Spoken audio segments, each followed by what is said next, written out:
You ready? Okay, great. Good evening. I would like to call us back to order, if I could please, to our open part. We did start at 5:30. We are earlier tonight. Going to enjoy some of our summer evening. So the first thing that I would like to do is have approval of the minutes from our regular meeting of June 9th and also our high school campus planning meeting. Motion to approve. Second. And are there any concerns or questions on those minutes? If not, all in favor say aye. Aye. Thank you. Next, we need approval of the agenda. Any changes, Dr. Brown? There aren't any changes. Okay. I move to approve the agenda. Second. Rebecca, you good on somebody? Okay. All in favor say aye. Aye. Opposed say no. Thank you. We do have one public comment tonight. Thank you for joining us. Oh, here it is. Tim Decora is here to talk to us about his CARES Coalition. So come on up, Tim. Prepared statement so I don't fumble around.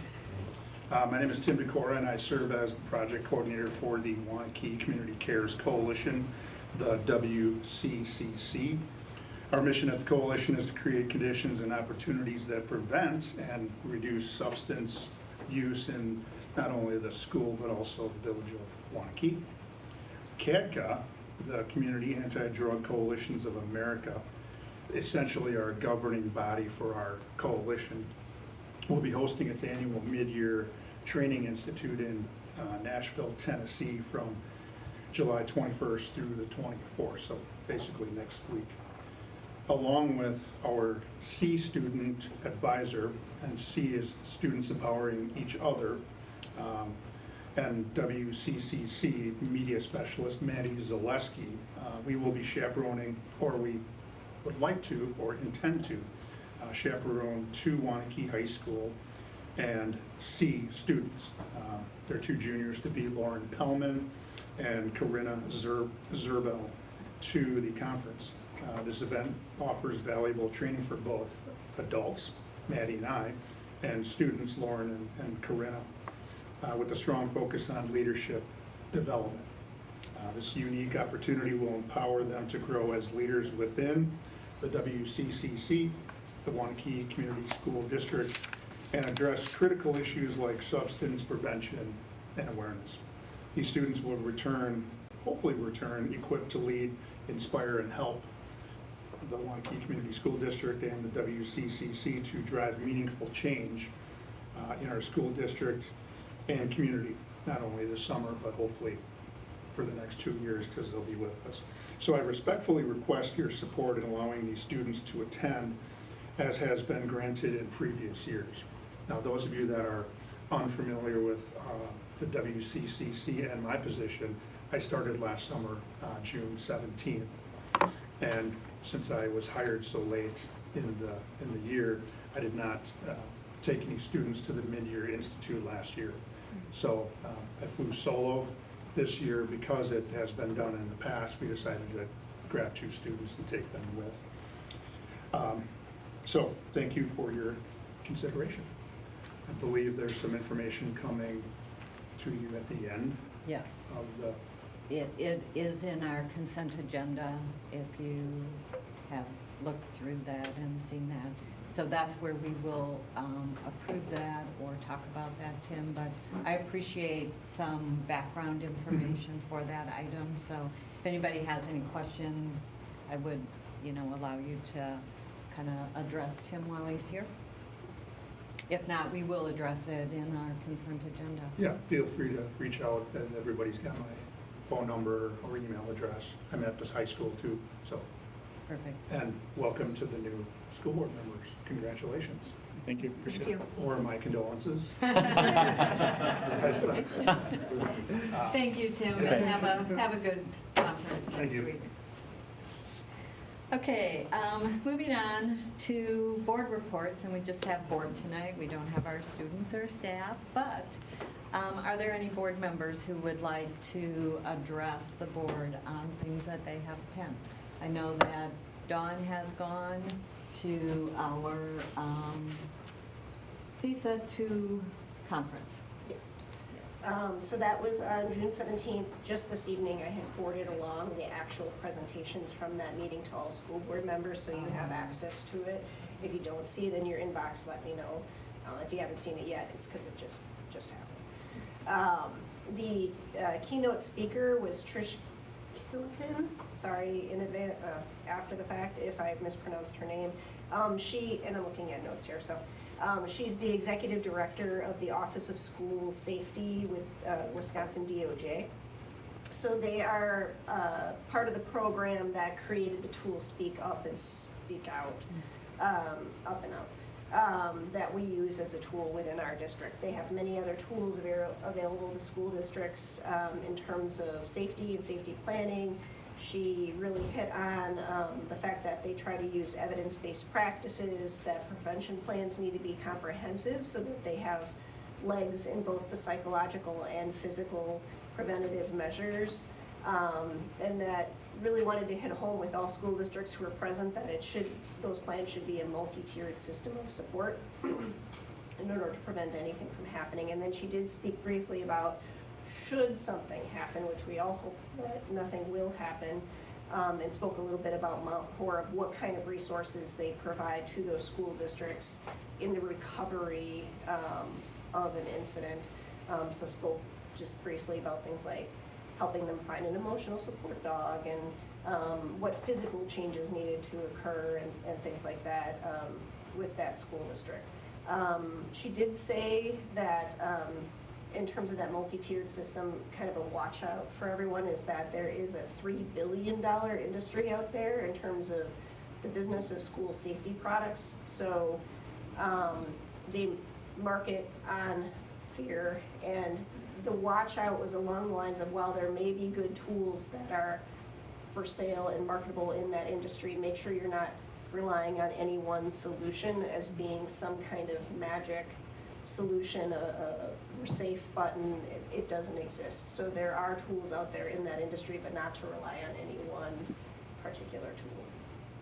So that's your 2-minute blurb. You should also have the email, but if there are any questions about it or that presentation, please let me know. Thank you, Dawn. and Thank you for attending. And Mark, you were going to... Yeah, the Friday before the budget eventually was passed, we had a Google Zoom.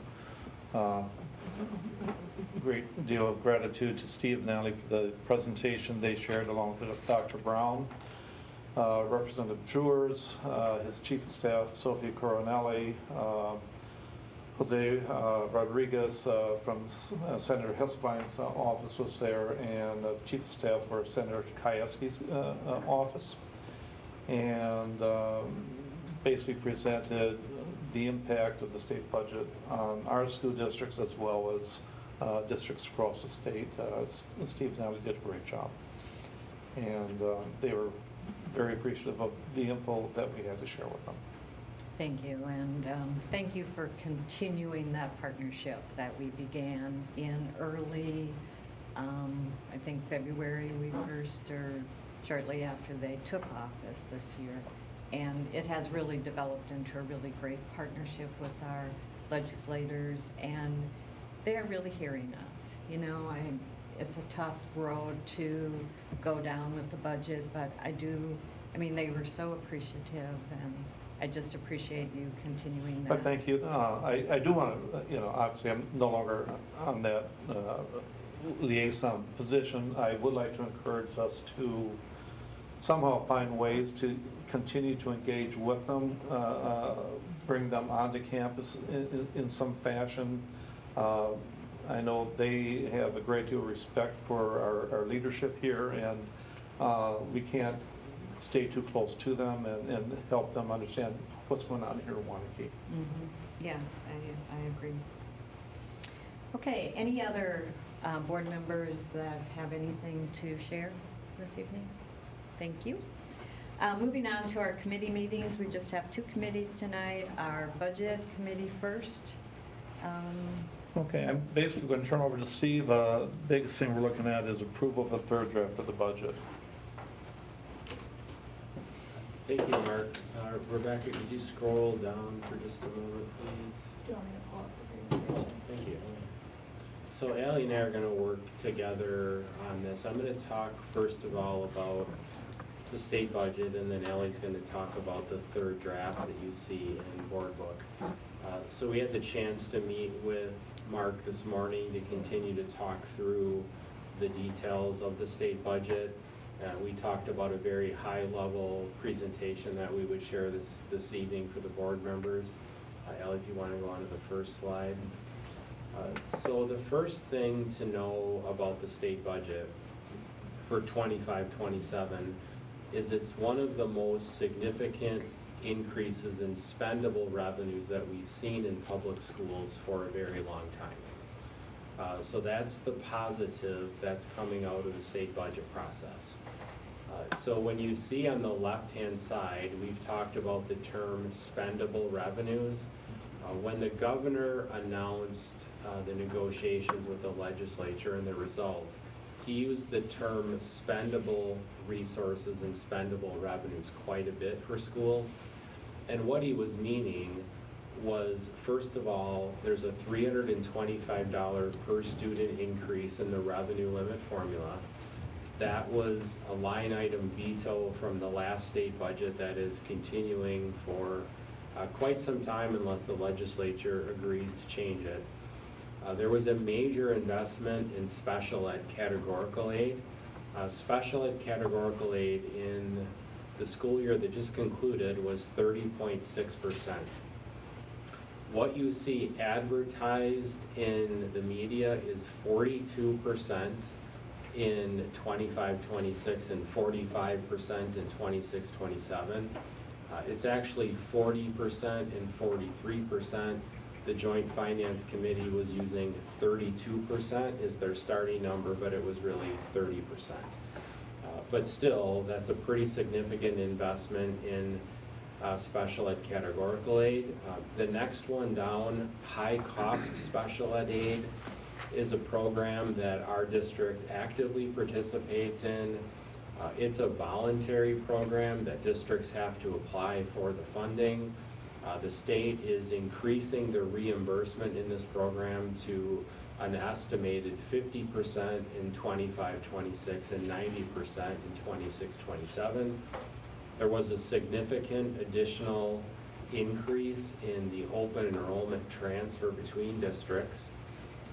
We are a district that receives significantly more open enrollment students in than students leaving us.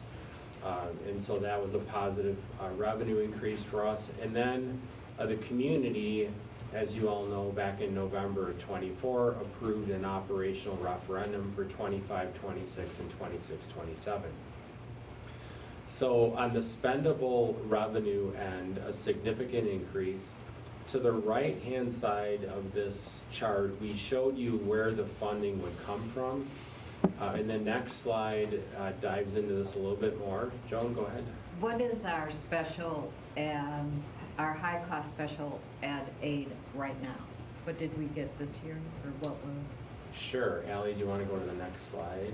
Oh, So. It's just under 300,000. Oh, I think this is the one after that, but it's a little under 300,000. what was the percentage? Oh, So I think it's it was, going up to I think it was 50. 19% Oh, after all okay. the prorations Okay. in that range. All right. So one item that's important for board members to be aware of is where the resources are coming from. So in the state budget that the negotiations, the term state equalization aid is a very important term, and there was no increase in the statewide amount for equalization aid. And what that means is that the local property tax levy on a statewide basis is funding the $325 per increase across the state. That's very important to note. If you did read some of the summaries that came out of the state budget, you would have seen that there's an advertised state income tax cut that's being described as like an average of $180 for a typical Wisconsinite. What you don't see talked about in any of the communications that have come out is the fact that there is no funding provided through the state equalization aid formula, meaning on a statewide basis, every district that increases their revenue limit by $325, that is being funded by the local property taxpayer.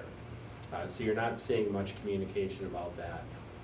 What's going on a little bit deeper than that, because I think it's important to just make all board members aware, is that on an annual basis, state equalization aid is redistributed across the state. So even when the state increase is zero, all of the variables from all 400 plus districts go into the formula, and a new estimate is provided for the 25-26 school year. What you see on the screen for state equalization aid for Waunakee is a $1.9 million change from what we had assumed in the second draft of the budget to the third draft of the budget. We had a over $1 million loss in state equalization aid in the 25-26 school year compared to the 26-27 school year. I'm sorry, 24-25 school year. But it's a $1.9 million swing from what we had estimated. So our budget planning model was assuming there would be a statewide increase in equalization aid like typically occurs through state budgets. Since that did not happen, the state went back to zero and a redistribution occurred. If you read some of the articles about this topic, you will have seen that, as an example, Middleton Cross Plains lost $4 million, Madison Metro lost $11 million. Basically, 12 out of 16 Dane County public school districts had a loss of state equalization aid in the redistribution. And whenever there's a loss of aid, that means those funds are going elsewhere. And typically where they're going to is districts that are considered more property poor in the state aid formula. While the districts in Dane County, there's a lot of property growth in Dane County. Enrollments are pretty flat. So districts in Dane County ended up becoming property wealthier. As Dr. Brown, Allie, and I were looking at it today, as an example, if you look at the list, Adams Friendship has a significant loss in state equalization aid because of the lake property. So the property values are going way up, their student count is not. Adams Friendship becomes more property wealthy, they end up losing. So what ends up happening is in all of the districts that are losing equalization aid, you first have to make up the loss of the aid in the revenue limit formula, and then you have to fund the $325. So Allie will end up bringing up the third draft of the budget and showing you the property tax levy. But I do think as board members, it's important to know, I've described this state budget as two sides of a coin. The positive side, or one side of the coin, is really a historic increase in spendable revenues for public schools. On the other side of the coin is the fact that the local property taxpayer on a statewide basis is picking up the cost of the $325 per student. One other minor item, it's the fourth row of the chart that you see in front of you. This isn't being talked about, but in the state budget, there was a $266,000 revenue source that we received outside of the revenue limit. That was moved inside the revenue limit, which results in a $266,000 revenue loss. However, it does help a little bit on the property tax levy side. Al, if you want to go to the next slide. So a question as board members that we talked about with the budget committee is what dollar amounts are we talking about with the changes? So you can see as an example, open enrollment revenues that we had in the second draft of the budget was 2.7 million. In the third draft is almost 3.1 million. High-cost special ed aid, the second draft was 375,000, third draft 775,000. Special ed categorical aid, we were estimating 3.5 million, and now it's 4.2 million. So pretty significant increase in revenues. What the Fund 27 transfer means is that when there are additional resources in Fund 27, the special ed program, what that means in general is that the subsidy from Fund 10 to Fund 27 can be reduced, because Fund 10 has to subsidize the difference between revenues and expenses in Fund 27. So with this chart, you can see the difference between what's going on with the second draft compared to the third draft. And then we spent quite a bit of time with the Budget Committee talking about the investment of where those additional resources are being placed. The Budget Committee took a look at this and recommended the third draft for approval, with the understanding that next month is the board workshop where we have a chance to talk about the 25-27 state budget in more detail. And as board members, you'd have more of an opportunity to weigh in on really longer term financial planning. But what Ally and I have done for now to start the conversation is we looked at the board workshops that Dr. Brown had and looked at the financial goals stated in those documents, and we addressed the first three. And the first three were the most significant. So the contingency fund, we have had a historical number of 100,000 that goes back 25 plus years. That's the contingency we've used. Ally and I placed an additional 100,000. We want to have a conversation with the Budget Committee about a long-term goal of maybe adding 100,000 per year for a number of years. OPEB contribution means a payment to a post-employment benefit trust fund.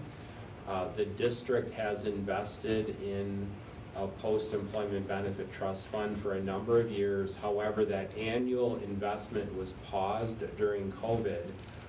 We were able to utilize funds that have been saved up for that purpose, but now we need to get back to making annual contributions.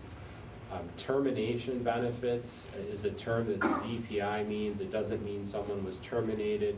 It really, in the reality of it is, it's separation benefits. It could be vacation days owed to someone who resigns. It could be banked up vacation days for an administrator. It's for really whatever someone would be owed based on their handbook and based on their tenure. We need to start funding that benefit. As we know, in the HR world, there's more turnover today than there ever has been in the past, and our administrative team is becoming more and more experienced. We're just wanting to make sure we budget for this moving forward. Legal, as board members, you know that we've had increased legal costs since COVID. This would be an opportunity for us to beef up our legal budget.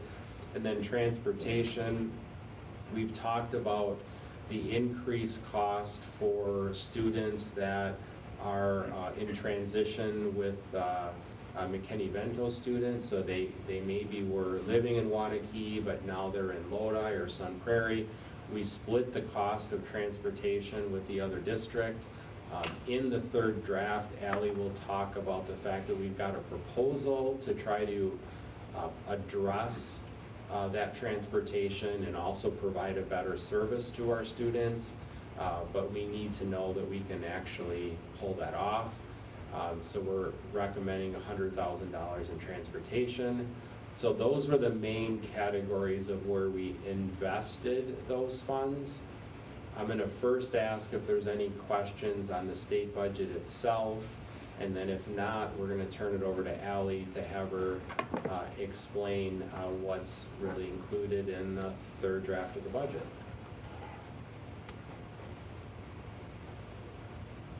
Anything on the state budget before Ally starts? Take it away, Ally. Okay, so the third draft of the budget includes all the changes that Steve already discussed, but on top of that, we also have building and department budgets that were updated. And then Tiffany's here to answer more detailed questions, but I'll try to summarize the alternative education placements as best as I can. So we had been working with Tiffany, and there was about 5 students for this coming school year that would need alternative placements. And those can range anywhere from $50,000 to $150,000 per student. So we were trying to find some alternative opportunities for those students that would still meet the needs. And we went and toured some places in town for alternative locations for them. And if you're familiar with where the wellness clinic is, we actually found some space right across the parking lot from there that Tiffany felt would work well for those students. So we included the staffing costs for those, this program, as well as the lease rentals costs for the space. Any other things you want to add? Yeah, I can just add that we talked at the committee meeting, talked a lot about just the idea that, you know, when we send a kid to an alternate placement, we're signing a contract, usually for a semester, sometimes for the entire year, saying we're gonna pay this amount. So we really don't have any ability to flex that student in and out of things they might be successful in their school building. So, and really there aren't a lot of great alternate placements out there, I'll just put it that way too. So by having more control with our own staff and our own therapists and all of those pieces, we really felt like for the cost, like I think our estimate for those 5 kids was like almost $500,000. Like, so for that cost, we thought we can create our own internal program for much less than that.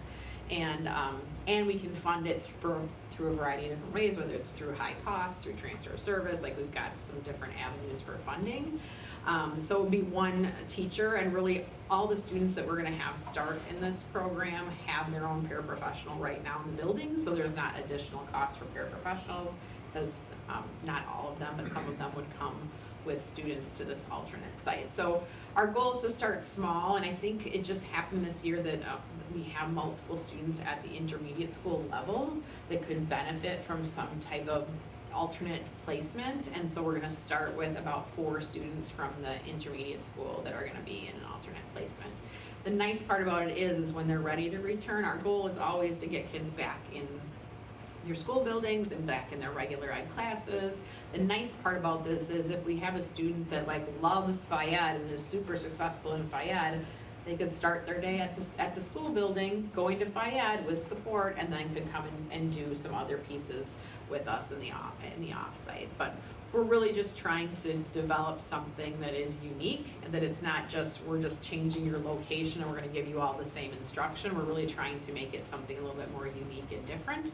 We're talking about having some therapy dogs come in a couple times a week, doing some partnering with the Waunakee Psychological Center, and maybe doing some work together around trauma and some of those pieces. So we just have some ideas on the table, and we think it's probably, for the cost especially, is gonna be much more successful for students, in my opinion. And I have a lead on a really good teacher that might be willing to take on the teaching position. So that's even more exciting, because it would be much more difficult to just post a position out there and think, I wonder who we'll find. But when you kind of have somebody in the pipeline that you know is really, really good, it makes it easier. So. Absolutely. We did get chat at committee, right? You said it's a safe location, easily accessible, works well for the needs of the teachers and the students. Yep, absolutely. It's the building's actually staffed by like a full-time receptionist type person. So anybody that comes in through the front door would see that. There's also a side door that we can use that's always locked, but our staff could let our students in through that side door, and so that they kind of be in one section. So. Yeah, and there's not a lot of other office space that's filled in the building, so we'll kind of be separate from other people. And then there's also a cafeteria and and there's a big conference room with a big screen in terms of like if we want to project something. So we talked about having that for like an hour a day as well, 60 to 90 minutes a day to do some other instructional activities in there too. So. Great. And are you hoping other districts utilize that too? Or is We've it just? talked about that down the road. I think we want to see how we do with our own students first. But we have thrown that around in terms of, if we feel like something's successful in a model we want to grow, of course, it's dependent on space as well, that we could contract with other districts and they could pay us to send kids, but we're not looking at that for next year, so. Any other questions on that? If not, thank you, Tiffany. You have some more items. Yes. Ally? Thank you. We had 3.0 FTE increase from the second draft of the budget. That includes the teacher for the program Tiffany just described, as well as 2 paraprofessionals for students who are moving into the district and have one-to-one para needs. The McKinney-Vento student transportation, we added a budget in there for leasing of 2 vehicles. We've kind of created a program with special ed and want to move that over to McKinney-Vento to have our staff members transporting students from other districts to attend school here. We currently contract with the service, and that's over $200 a day, whether the student attends or not. So we're just looking for a more cost-effective way to be able to transport those students. And we also feel that it would be better for them to see the same familiar face every single day versus what they're getting within the staffing, within the service that we contract with. I think that was it for the updates compared to the second draft. So if there's any questions on that, otherwise I'll pull up the third draft and we can talk a little bit about the tax levy.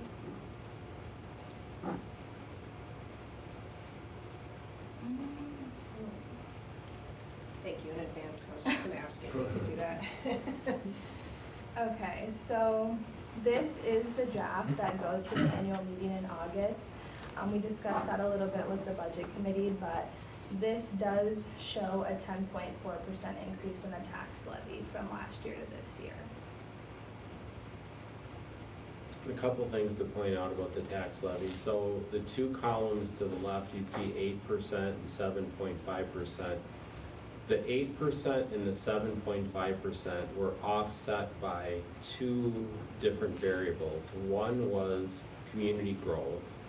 We have historically seen community growth absorb about 3% of our tax levy. So that typically occurs on an annual basis. The second thing is the last state budget significantly increased the investment in something called the school property tax levy credit, which then also picked up a good portion of the tax levy. And those 2 things happen before an existing home, before the homeowners of an existing home see their bill.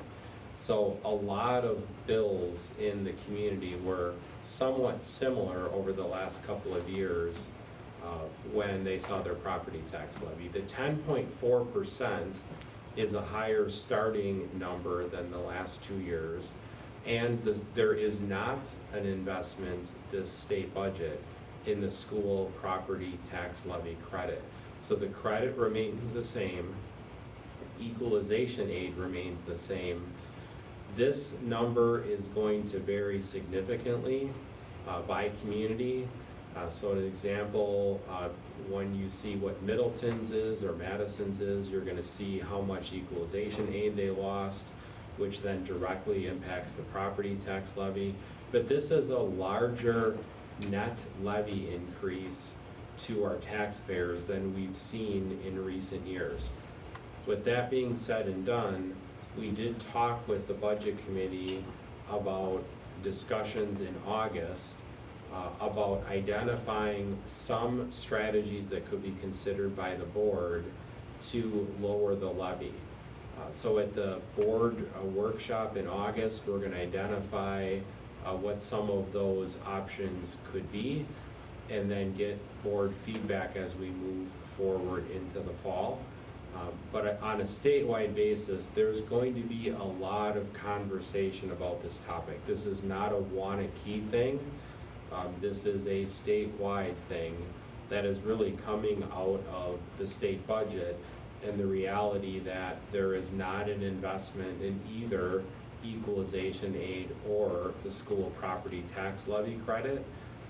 And there just hasn't been a lot of communication about this. I did see a communication today with some quotes from the superintendent in Madison about this issue, about how significant this is in Madison and what's happening to the property taxpayers in Madison. So discussion is starting.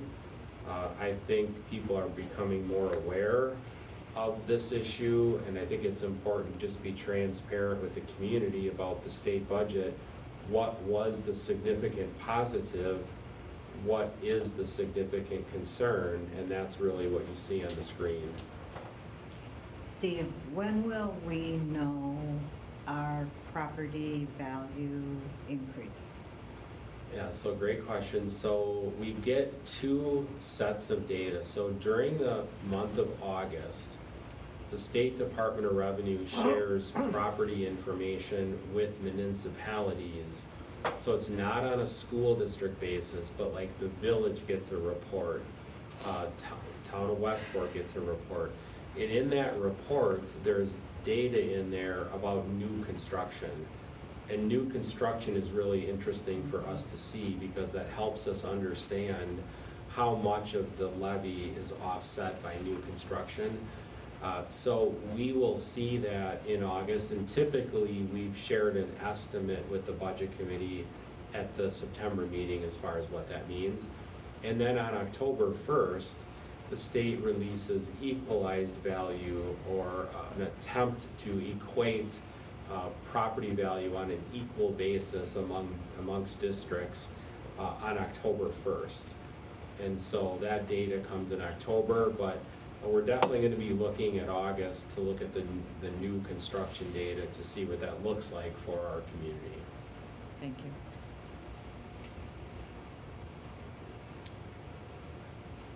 Do you have more, Ally? That was it. We would just be looking for approval. Yeah, so we do need approval of the third draft of the budget, or if you have more concerns, questions, Ally and Steve are here. So moved. Second. Anybody have any additional questions? If not, all in favor say aye. Aye. Opposed, say no. Thank you.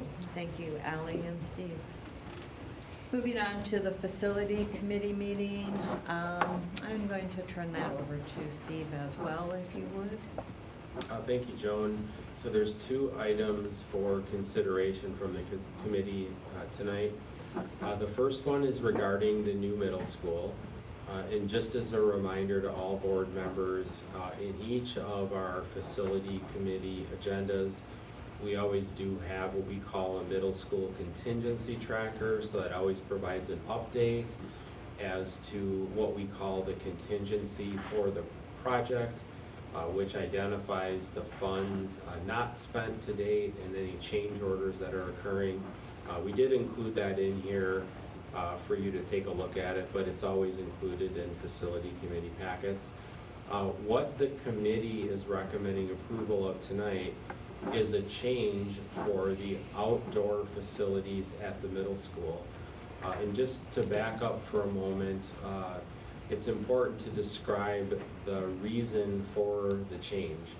So the track, which is behind the middle school, and the idea of resurfacing that track was always considered an alternate for the middle school project. That means that we weren't sure, depending on how the bids went for the school, whether or not that project could be completed within budget. The bids went very well for the middle school project, and as a result, the board was able to move the resurfacing of the track into the main project. With that being said and done, when the project is done, we are going to have a fully resurfaced, very nice track behind the middle school. Middle school students currently practice and compete at the high school, and what we have spent time doing over the last couple of months is evaluating what the outdoor facilities would look like if middle school student athletes were practicing track at the middle school. Now, the track isn't large enough to actually hold full-size competitions, but all of the practices could occur. Rebecca, would you mind opening the first attachment there for just a moment, please? Yeah, thank you. So what you see here is the operation of the athletic complex at the middle school with a resurfaced track. All of the components that a track program would need to successfully practice at the middle school, as well as what would be needed for the football program. So in these conversations over the last couple of months, Jeff Keenis, the principal of the building, has been in communication with the track program, the football program, the athletic director. And if you see at the very top of the plan, there's a square, which would be a new shed. That shed has a dual purpose, both maintenance equipment as well as the storage of track equipment.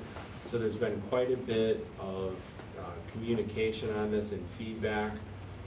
Jeff Keenis, the middle school principal, did come to the facility committee meeting 2 meetings ago to go through all of this with the committee. And the committee is recommending moving this forward for consideration tonight. The change order is at a dollar amount that it could not be approved by Dr. Brown, it could not be approved by facility committee, it has to be reviewed by the entire board. Our board policy on this topic calls for change orders that are $100,000 or above to be approved by the full board. So you can see in the yellow there off to the left, the site changes package and the dollar amount and what's really included in that. We included the contingency tracker, so you can see that we do have the resources available. In the bottom line, or if you want to think big picture on this one, we have the ability to have a completely resurfaced track. And because we were able to fit that into the project, we want to make sure middle school student athletes can fully utilize this property and be able to practice for their programs at the middle school. But just keep in mind, the meets themselves will not be able to take place here, but everything else will. The facility committee is moving this forward on a 3-0 motion. Thank you, Steve. A question about the inside of the track, is that plan on being used by the football practice area as well, or is that too constricted to do that? It would be both. Okay. Yep, track would use it and football would use it, yep. Any other questions on this item being presented? We are looking for a motion to approve this. So moved. Any other discussion? All in favor say aye. Aye. Opposed say no. Thank you. And we have then our capital maintenance request. So the second agenda item requesting action tonight from the board is for capital maintenance requests. So we've included a couple of attachments. The first one is the attachment that we provide to the committee at every meeting, and what that is a running total of all of the maintenance, capital maintenance work that's taken place all the way back to the beginning of the referendum. So it's just a running log of everything that's been done. And then you see a small list of projects that are being recommended for consideration this evening. And I do want to mention that a key focus of next month's board workshop is going to be the middle school contingency tracker report, which was on the previous agenda item, and the maintenance tracking one that's on this agenda item, because they both do form one of the funding options, and really the main funding option for the board to consider if there's interest in looking at ways to reduce the tax levy. So we will connect that all together next month. But just note that we're going to be bringing these documents back as a key part of what we're talking about next month. But for tonight, we are asking for approval. Rebecca, if you wouldn't mind opening the capital maintenance list, the second document, please. There's a small list there of projects Those were recommended for approval from the committee, and if there's any questions, we will do our best to answer those tonight.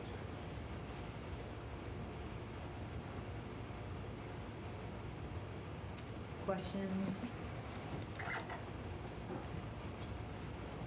If not, I am looking for a motion to approve this group.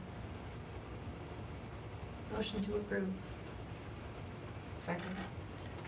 Any questions? We have John in the back ready to answer them. He's got that. If not, all in favor say aye. Aye. Aye. Opposed, say no. Thank you, and thank you, Steve. Which ends our committee reports. Moving on to our administrative report tonight. We do have Dustin in the back. You want to introduce Dustin, Dr. Brown? Sure. We are still excited about having Dustin as our safety and security coordinator. And so in conversation with Steve and Dustin, we thought it would be a wonderful opportunity for Dustin to bring you all up to first thank you all for allowing us to have a safety and security coordinator. But we thought it would be a prime opportunity to have Dustin come forward and share with you all that he has been working on in his short tenure as safety and security coordinator, right? So I'll turn it over to Dustin and let you take it away. All right, thank you. So I'm Dustin Liebeck, Safety and Security Coordinator for the district. I'm gonna go through some slides here, just kind of give you a little background on myself since I am new to the district, and then talk about the role that I take here at the school with safety and security. We're gonna talk about the safety committee, some of the grants that have been completed and that I've worked on. Also touch base, since some of the board members are newer, talk about the emergency response protocols and reunification with the district, talk about our safety drills, our upcoming safety assessments at all of our school buildings, some of the resources that we have for families and community members, and then talk a little bit about the upcoming school year. So a little background on myself. I was hired here with the district in February of this year on a part-time basis. I am a certified state of Wisconsin police officer. I work for the Waunakee Police Department part-time. I was full-time up to 2012 was when I moved to part-time when I moved out of state. I was a field training officer. I was a school resource officer for the district here, and special events officer with UW Police Department, working events there. Some of the specialized training that I have that relates to this position is SRP and SRM, which I'll cover here shortly. ALICE instructor, civilian response to active shooter event instructor, DAT instructor, and I also attended a capstone event down in Alabama, which was a mass casualty training for a whole week. So it was pretty hands-on and in-depth. I lived in Waunakee a majority of my life. I graduated with Waunakee, so I know the buildings. A lot of the staff are here still, which is wonderful. I do have 3 children also in the district, so when it comes to safety, it's on my mind every morning I send them to school. And then I've been involved in volunteering with the district also since we moved back. So safety and security is kind of on my mind all the time. The role of safety and security coordinator. This is kind of a summary of the things that I've done and that I will look into in the coming months. But I lead the safety and the safety committee with the district, and we'll go through that here in the next slide. Coordinate building safety drills that are required by the state every month. Secure funding, we'll talk a little bit about some of the funding items that I've completed since I started here with the district. The safety plan, Dawn had talked about the safety plan that we have.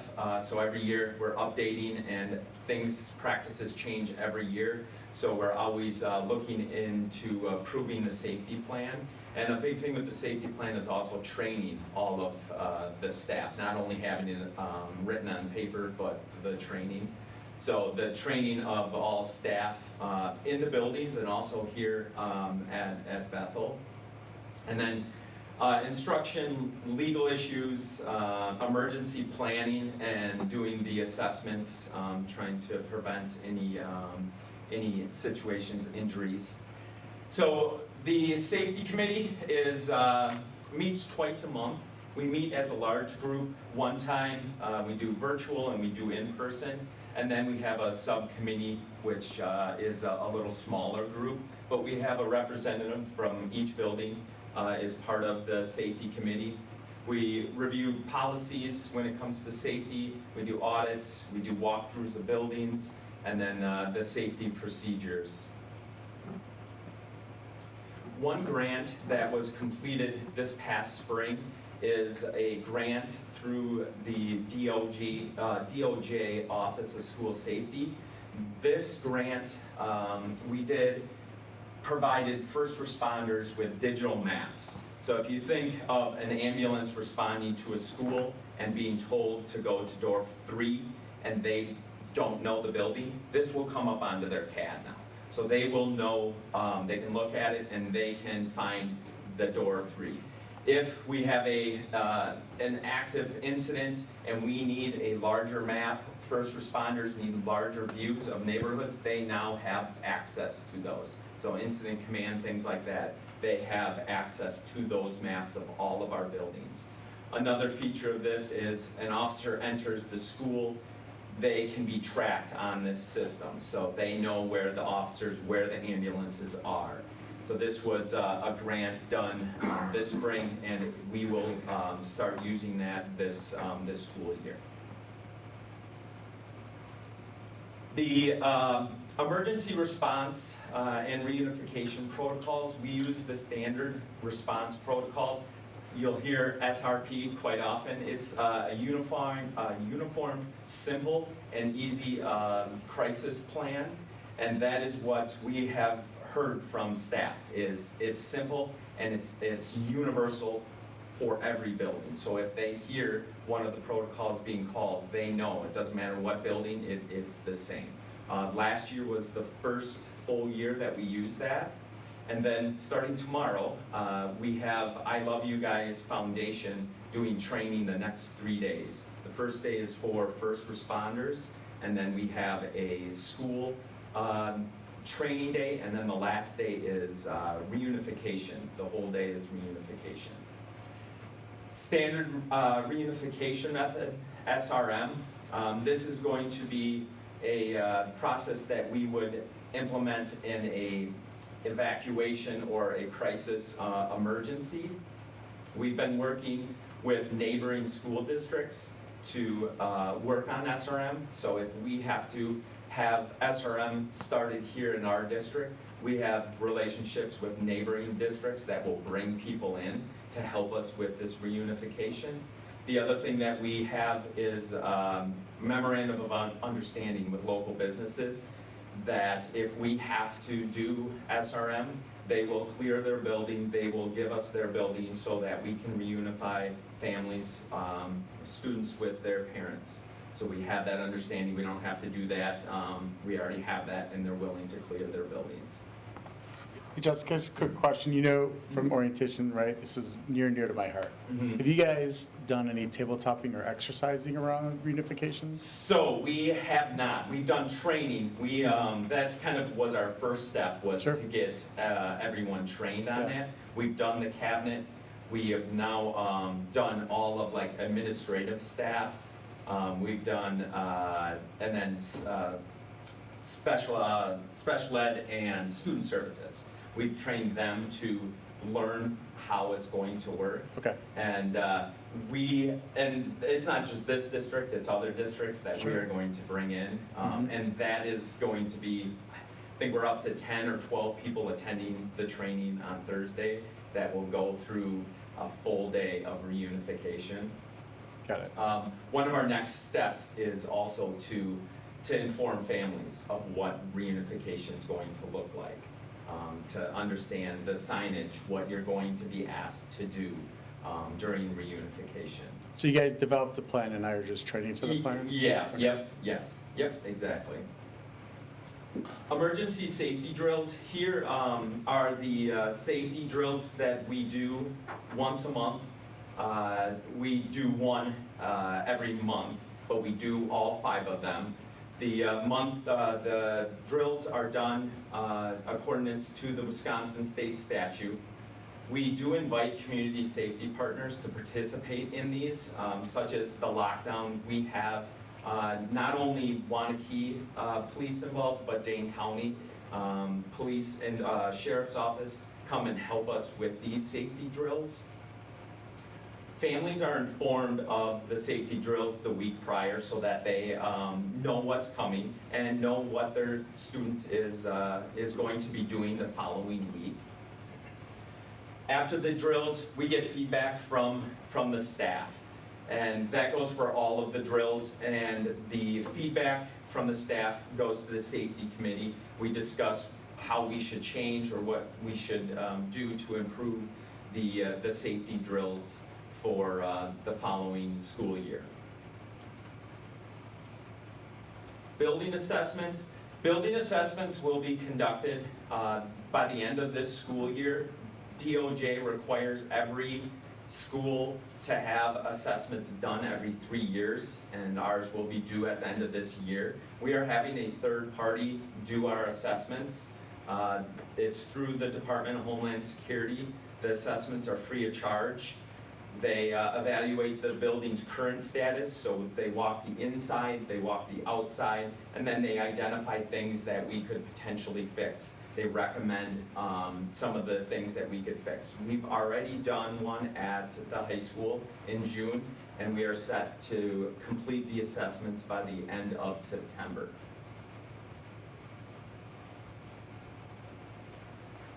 One of the projects that I've worked on is the COPS grant, and the COPS grant was submitted in June. It's the school violence prevention program. Some of the things inside the grant are updated security cameras. The security cameras are mostly on the outside exterior of these buildings because they are pretty weathered.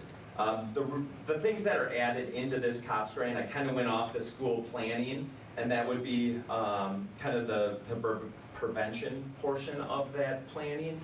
Automated security gates, which would come down in the evening at the high school to prevent people from going into the academic areas while there's maybe a sporting event going on. So those are inside that grant. Customized training for SRP and SRM, both in English and Spanish. And these would be used for staff, students, and also families. So we would share them with families to inform them, again, what their students are learning. A full-scale active threat exercise. The last time we've done a full-scale exercise is 2018.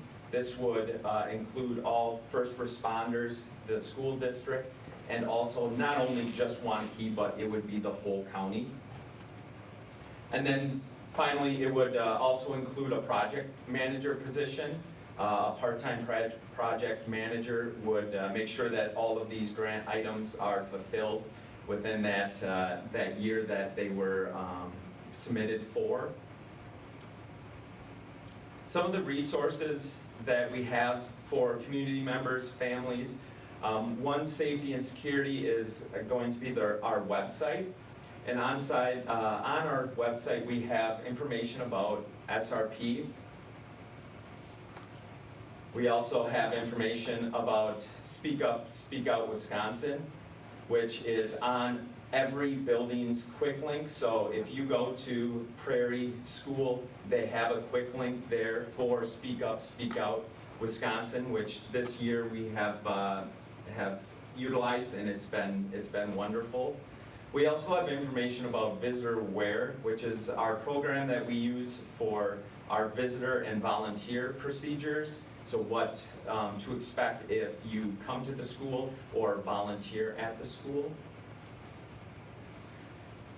We all know that safety is the foundation for everything that happens at the schools, and when students and staff feel safe, they're more focused and engaged.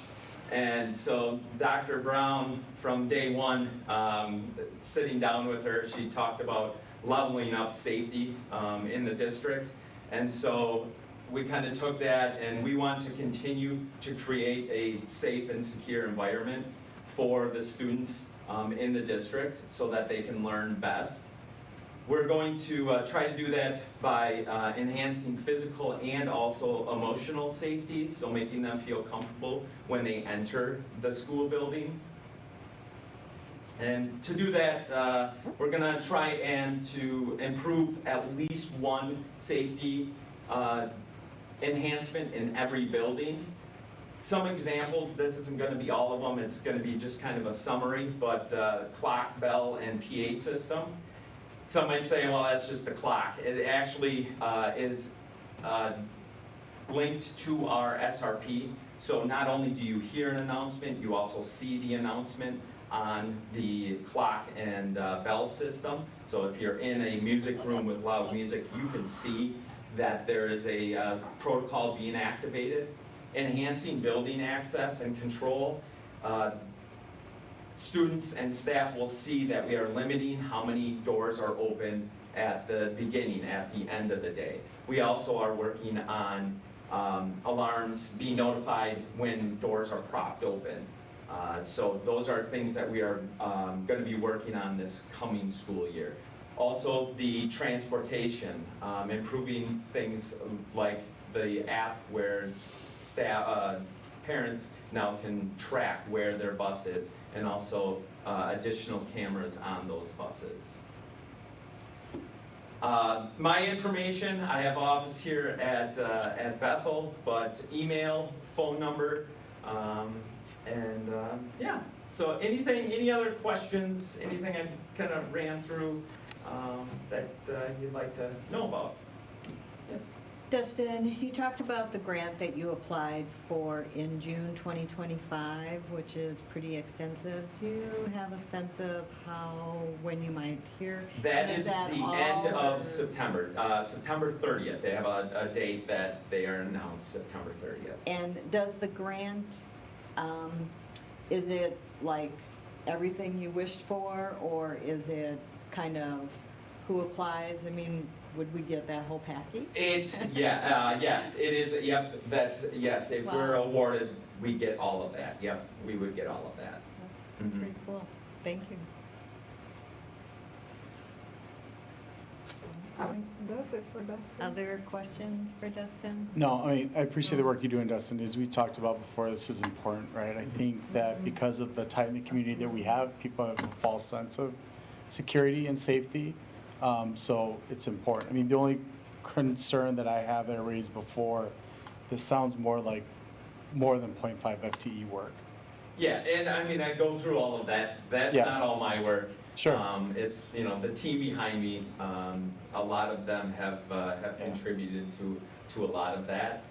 So I think a big piece is we have a lot of that in place. The training Sure. is going to be a big piece.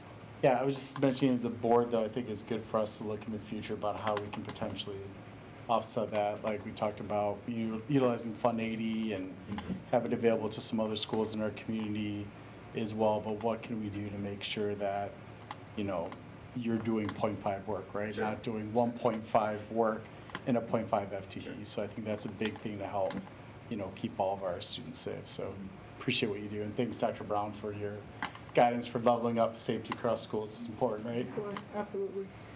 For the one grant that involved a project coordinator, is that a project coordinator from the state? Or is that someone who would become, That would be someone here. It's a 0.5 position. Ah. So yes. Yeah,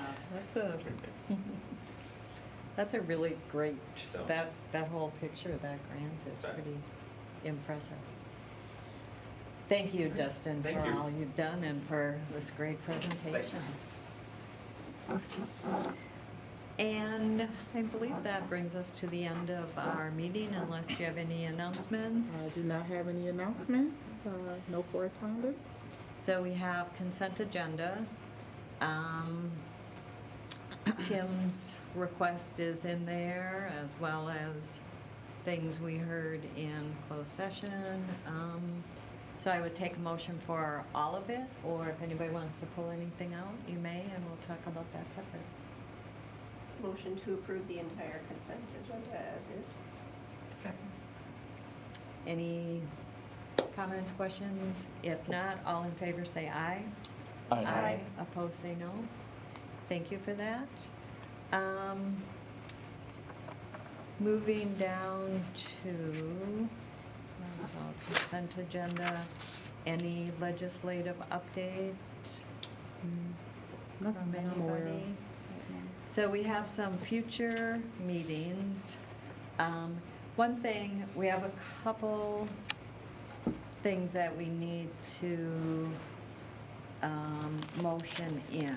Now, in our list, do we have the annual meeting and our board workshop already in there? I think we already, you actually already made motions for both of those. Okay, so in the board book, you have a list of, not specific dates, but a whole list of committees. We're kind of changing it up.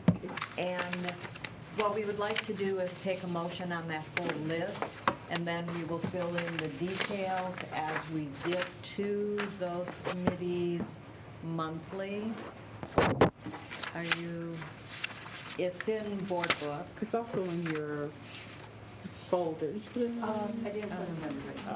Oh, Here, you can see mine. Oh, Mark. I can bring it up. Oh, there you go. yeah. There you go. I have an extra thing. So, it's just a new way to kind of look at slicing the calendar up in our committees. So we have a little bit advance notice of what committees are meeting when. It was talked about internally by all of the different Bethel Circle staff members and directors out here when they need to have a committee meeting. So I would like a motion for this list that we adhere to for the coming year, and then as needed, we will add the details, and if we need a meeting other than this list, we can always do that. So move. Second. Second, so we have a motion. Anybody have any questions or concerns about what we're So voting then will on? we get just a mass invite at some point, or will we just do it on a monthly basis? or- We will still do it kind of on a monthly basis, but I think it Okay. gives us a sense of Sure. what we're doing, and, you know, some of the, Yep. if it's a whole group, we have it done. Sounds good. If you look, Mark, like week of September 1st, we don't have a date set there yet. So the budget committee will be given a Sure. poll or something like I've done in the past. Yep. Put a date, but you can look at that and say, oh, I know the week of September 1st, there will probably be a budget committee. Perfect. Okay, so all in favor of this committee schedule, please say aye. Aye. Opposed, say no. Thank you. So there is one committee that has been scheduled, just for the specifics of it, on August 8th, 7:30 a.m., Policy Committee. And I think we have all kind of responded to that. Okay, so we're done with committees. Anything it. else with that, Dr. Brown? No, ma'am. Okay, Should do it. so I would take a motion to adjourn. So moved? Second. All in favor, say aye. Aye. Aye. Thank you. Perfect. Nice early evening.